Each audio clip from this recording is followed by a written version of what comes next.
Your triggers are a gift.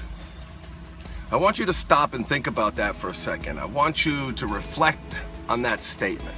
Your triggers are a gift. The same triggers that get you angry, the same triggers that prompt you to act out sexually, those same triggers that are literally driving you insane are a gift. How can I say that in good conscience? And here's why I can say that. Because your triggers are biologically hardwired. Do you know what that means? That means your triggers aren't going away. Think about that for a second. I've got a pilot client who says it best. He says, you don't see aviation engineers sitting around bitching about gravity, right? You have to learn to use your triggers to drive positive action because they're not going away. That's a scientific fact. That's not something that I made up. So when you get triggered, think about how you can use that moment, that prompt, that cue that isn't going away as a moment of awakening.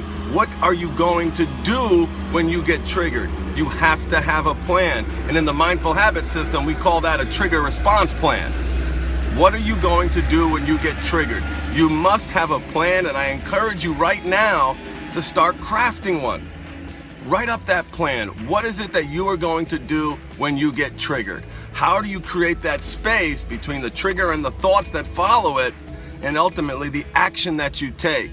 You must do something to enlarge that space so you can embrace your power of choice.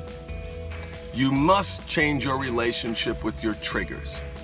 They have to go from the things that brought you to the dark side, that caused in your life so much suffering and misery, as the cue, as the prompt, as the trigger to awaken, to wake up, to unplug from the matrix, to stop the automatic habit repeating itself day after day after day.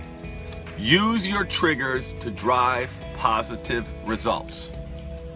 Use your triggers to create in-the-moment mindfulness. And when you do, you will begin to experience true freedom.